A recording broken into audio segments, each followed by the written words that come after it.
दोस्तों, एक ऐसी सीक्रेट फैमिली जो पूरे यूरोप और आधे से ज़्यादा एशिया को कंट्रोल करती है और इस सीक्रेट फैमिली का नाम है द वेलमबर्ग फैमिली। मुझे यकीन है कि आप में से 90% लोगों ने इस फैमिली का नाम तक नहीं सुना होगा। पर दोस्तों, ये फैमिली इतनी पावरफुल है कि अगर ये अपने पर आ जाए तो रातों रात यूरोप की पॉलिटिक्स को बदल सकती है। कई देशों की जीडीपी 1 मिनट के अंदर गिरा सकती है। यहाँ तक कि एप्पल जैसी बड़ी कंपनी के शेयर्स तक गिरा सकती है। अगर ये फैमिली किसी कंट्री से खुन्नस खा गई तो लाखों लोग बेरोजगार हो जाएंगे और ऐसा भी हो सकता है कि उस कंट्री की इकोनॉमी भी हिल जाए। इतनी ताकतवर है ये फैमिली। 2023 में इस फैमिली की नेटवर्थ $800 बिलियन थी, जो Elon Musk, Jeff Bezos, Arnold Bernard, Bill Gates और मुकेश अंबानी की कंबाइंड नेटवर्क से भी कई ज़्यादा है। व्हाइट हाउस से लेकर यूनाइटेड नेशंस तक इस फैमिली की इन्फ्लुएंस है। इतना पैसा और इतनी पावर होने के बावजूद भी आपको इस फैमिली के एक भी शख्स का नाम नहीं पता होगा। यहाँ तक कि फोर्ब्स की टॉप बिलियनर्स की लिस्ट देखें तो उसमें भी इस फैमिली के किसी भी मेंबर्स का नाम नहीं मिलेगा। और उसकी वजह यह है कि वेलमबर्ग फैमिली चाहती ही नहीं कि उसके बारे में कोई भी कुछ भी जाने, और इसलिए आपको ना ही टीवी पर और ना ही पब्लिक कॉन्फ्रेंस में ये फैमिली आपको कभी नजर आएगी। और आज हम रोहन पांडे टीवी की इस वीडियो में जानेंगे कि आखिर कैसे बनी ये फैमिली इतनी पावरफुल और इतनी अमीर। वो कौन सा इस फैमिली का शख्स था जिसने इस फैमिली को इतना अमीर बनाया। आइए सब कुछ जानते हैं इस वीडियो में। 19 नवंबर 1816 के दिन स्वीडन में मार्क्स वेलमबर्ग के घर आंद्रे ऑस्कर वेलमबर्ग का जन्म हुआ। एंड्रे ऑस्कर के फादर लोकल चर्च में एक बिशप थे और एक बिशप के घर पैदा होने की वजह से आंद्रे को एजुकेशन में सब कुछ अच्छा ही मिला। लेकिन साल 1836 में आंद्रे ऑस्कर ने स्वीडिश नेवी ज्वाइन कर ली और किस्मत से 1837 में उसकी पोस्टिंग अमेरिका में हुई। और उस समय में अमेरिका में चल रहा था इनफेमस पैनिक ऑफ 1837, जो एक ऐसा फाइनेंशियल डिप्रेशन था जिसने अमेरिका को चारों तरफ से जकड़ कर रखा था। ये 19वीं सेंचुरी का सबसे बड़ा फाइनेंशियल क्राइसिस था। रियल एस्टेट के शेयर्स धड़ाम से गिर गए, कॉटन की प्राइजेस बढ़ गई, इन्फ्लेशन आसमान छूने लगा, बैंक्स के पास पैसा खत्म होने लगा और बिजनेसेस फेल होने लगे, जिससे अनएम्प्लॉयमेंट टॉप पर चली गई। ये सारे क्राइसिस उस वक्त के बैंकर्स के लिए किसी डरावने सपने से कम नहीं थे। लेकिन इधर आंद्रे ने इन सारे क्राइसिस को बड़ी क्लोजली मॉनिटर किया। वो ये समझ चुका था कि इन सारे क्राइसिस के पीछे अमेरिकन बैंकर्स जिम्मेदार है। उनकी इनबिलिटी में आंद्रे को एक सबक मिला कि बैंक्स को कौन सी गलतियां नहीं करनी चाहिए, और वो ये भी समझ गया कि उसके अपने कंट्री के बैंक बहुत बड़ी अपॉर्चुनिटी मिस कर रहे हैं। असल में उस वक्त स्वीडिश बैंक थर्ड क्लास तरीके से चल रहे थे। सबसे बड़ा प्रॉब्लम ये था कि एक जगह से दूसरी जगह पैसे भेजना बहुत मुश्किल था। इंटरेस्ट रेट बहुत कम थे।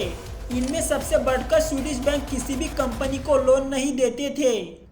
सीधे तौर पर कहा जाए तो बैंक सिर्फ एक लॉकर या तिजोरी के तौर पर काम कर रहे थे, और वो भी ऐसे टाइम पर जब स्वीडन में इंडस्ट्रियलाइजेशन अपनी पीक पर थी। बड़ी बड़ी कंपनी आ रही थी, स्वीडन की इकोनॉमी ज़बरदस्त बूस्ट हो रही थी और इंफ्रास्ट्रक्चर और रेल रोड डेवलप हो रहा था। स्वीडिश बैंक लोन ना देकर इन सारे मौके को गंवा रही थी। देखिए, बैंक एक ऐसी चीज़ है जिसके पास बहुत ताकत होती है। इतनी ताकत कि आज के दिन अमेरिका अपने बैंक्स के जरिए पूरी दुनिया को कंट्रोल कर रहा है। बैंक्स की ये पावर आती है बैंक्स के बिजनेस मॉडल से। पर आपको बैंक्स का बिजनेस मॉडल पता नहीं तो मैं आपको सिंपल तरीके से बताता हूँ। देखिए, आप बैंक में 5 साल के लिए फिक्स डिपॉजिट पैसे जमा कराते हो और फिर बैंक आपके उन पैसों को 5 सालों तक इस्तेमाल करता है। यानी कि किसी कंपनी या किसी इंसान को हाई इंटरेस्ट रेट पर लोन देता है। फॉर एग्जांपल, 2 लोग हैं, एक मयूर रोहन और एक मेरा दोस्त मयूर। आप ऐसा मानिए कि मैंने 2000 रुपये फिक्स डिपॉजिट बैंक में पैसे जमा करवाए। उन 2000 रुपये पर मुझे बैंक 5% इंटरेस्ट रेट दे रहा है, और फिर वही मुझसे लिए हुए 2000 रुपये बैंक किसी और को 10% इंटरेस्ट रेट पर लोन दे रहा है, और इस तरह से बैंक को 5% प्रॉफिट बचता है और वही बैंक का प्रॉफिट होता है। एक सिंपल सी डेफिनेशन है। इसके अलावा भी बैंक्स कई तरीक़ों से प्रॉफिट कमाते हैं, मगर आपको वही 5% प्रॉफिट मिलता है। खैर, टॉपिक पर वापस आते हैं। स्वीडिश बैंक उस वक्त लोन देने का एक काम बहुत लिमिटेड स्केल पर कर रहे थे और लोगों को सिर्फ डिपॉजिट करने की फैसिलिटीज दे रहे थे, जिससे प्रॉफिट कमाने का एक बहुत बड़ा मौका गंवा रहे थे। यही वो मौका था जिसे आंद्रे ने समझ लिया था और फिर आंद्रे ने 1856 में अपनी पहली बैंक स्वीडन में खोली, जिसका नाम था Stockholm and the skilled bank. असल में उस समय बैंक को खोलना इतना मुश्किल नहीं था जितना आज के दिन है। अगर आपको आज के दिन एक प्राइवेट बैंक खोलनी है तो आपके पास 500 करोड़ रुपए होने चाहिए, उसके बाद ही आप एक प्राइवेट बैंक खोल सकते हो। 19वीं सदी में बैंक को खोलना इतना आसान था जितना कोई ग्रोसरी शॉप खोलना। आंद्रे ने पहली बार लोगों को ये ऑप्शन दिया कि वो अपना पैसा इस बैंक में डिपॉजिट करे और बदले में उनकी सेविंग्स पर एक फिक्स इंटरेस्ट रेट मिलेगा। स्वीडन के लोगों के लिए ये एक बिल्कुल नई चीज थी। वैसे भी उनके नजदीकी बैंक्स का काम ये था कि वो आपके पैसों को सिर्फ सेव करे, जैसे कि आपके घर में कोई लॉकर या तिजोरी होती है। पर लोगों को अब उनकी सेविंग्स पर प्रॉफिट मिलने लगा। उसके बाद लोग अपनी जिंदगी भर की कमाई आंद्रे की बैंक में डिपॉजिट करने लगे और वही स्वीडन में इंडस्ट्री स्पीड पकड़ रही थी। वेलनबर्ग एक तरफ से आम लोगों की सेविंग्स ले रहा था, वही सेविंग्स बड़े बड़े बिजनेसमैन को हाई इंटरेस्ट रेट पर एज अ लोन दे रहा था। कुछ सालों में ही आंद्रे की बैंक पूरे स्वीडन में छा चुकी थी। स्वीडन के हर एक इंसान का पैसा किसी न किसी तरीके से आंद्रे की बैंक में था। मतलब कि सिचुएशन कुछ ऐसी थी कि या तो आपका पैसा आंद्रे की बैंक में डिपॉजिट है, या फिर आप बैंक से लिया हुआ लोन दे रहे हो, या फिर आप ऐसे किसी कंपनी में काम कर रहे हो जिसने आंद्रे की बैंक से लोन लिया हो। इस तरह से पूरा स्वीडन आंद्रे और ऑस्कर वेलनबर्ग के कंट्रोल में था। मगर वेलनबर्ग फैमिली इधर रुकने वाली थी नहीं, उन्हें और पैसा और पावर चाहिए थी। उन्होंने सोचा कि इन सारे पैसों से स्वीडन की सारी बड़ी कंपनियों को खरीदा जाए और फिर वेलनबर्ग फैमिली ने रेलवे से लेकर factories, shopping port, press, real estate, हर एक चीज में पैसा इन्वेस्ट करना शुरू किया।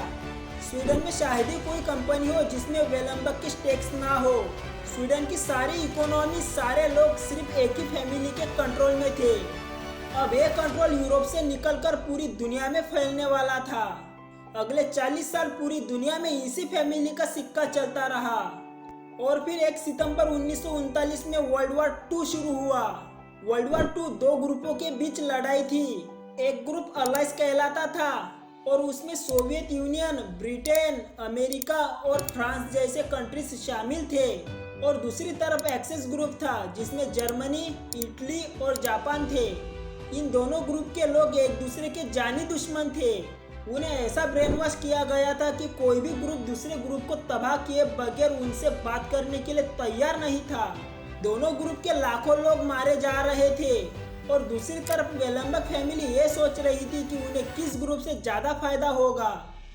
उन्होंने अलायंस पावर के अमेरिका और ब्रिटेन को हैवी लोन देना शुरू किया और वही दूसरी तरफ एक्सेस पावर की सबसे पावरफुल कंट्री जर्मनी के सारे बड़े हथियार बनाने वाली कंपनियों को खरीदना शुरू कर दिया ताकि अमेरिका और ब्रिटेन के पास हथियारों की कोई कमी ना हो।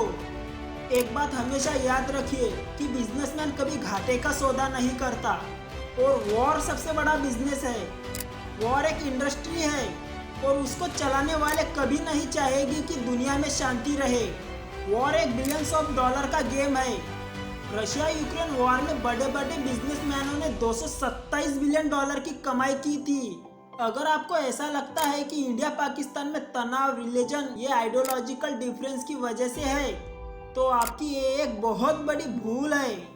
बिलियंस ऑफ डॉलर दोनों कंट्रीज अपने डिफेंस में खर्च करते हैं। जिन ग्रुपों से ये दोनों कंट्री हथियार खरीदते हैं, आपको क्या लगता है वो कभी चाहेंगे इन दोनों कंट्रीज में शांति रहे? कभी भी नहीं। तो फिर उनके हजारों करोड़ के वेपन्स कौन खरीदेगा? दोनों तरफ के आम लोगों को बेवकूफ बनाकर एक दूसरे के दुश्मन बना रहे हैं। मूवी, मीडिया और सिलेबस के थ्रू ब्रेन वॉश किया हुआ है ताकि आम लोग इस चक्कर से बाहर ही ना निकल सके और उसके नतीजे में अमीर पहले से अमीर होता जा रहा है और गरीब गरीबी के दलदल में घुसता जा रहा है। और फिर ऐसे खतरनाक बिजनेस मॉडल में वेलनबर्ग फैमिली कैसे पीछे रहेगा?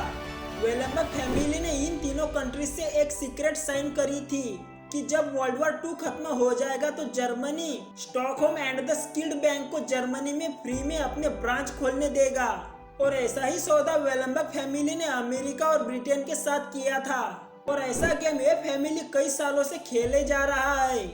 अब यहाँ पर एक सवाल पैदा होता है कि 90% ऐसे केसेस में हमने ये देखा है कि अमीर फैमिलीज अपनी तीसरी या चौथी जनरेशन में खत्म हो जाती है, तो फिर वेलनबर्ग फैमिली 100 साल गुजरने के बाद भी यूरोप की सबसे पावरफुल और सबसे अमीर फैमिली कैसे बनी हुई है? तो इसका जवाब ये है कि इस फैमिली मेंबर को कोई कंपनी दी जाती है तो उसे पहले 8 से 9 साल कंपनी में निचले लेवल पर काम करना पड़ता है ताकि वो कंपनी के सारे प्रोसेस और वर्किंग जान जाए। और यही वो फॉर्मूला है जिसने इस फैमिली को अब तक जोड़कर रखा है। पैसा, अमीरी, पावर ये बहुत ही खतरनाक चीजें हैं। ये तो सिर्फ कुछ एग्जाम्पल है। इतिहास गवाह है कि इंसान बहुत सेल्फिश होता है, इतना सेल्फिश कि दूसरे की मजबूरी में भी उसे अपना फायदा नजर आए तो पीछे नहीं हटेगा। अगर आपको आज की ये वीडियो पसंद आई होगी तो इसे लाइक और चैनल को सब्सक्राइब जरूर कर दे और नीचे कमेंट बॉक्स में थोड़ी चहल पहल जरूर कीजिए।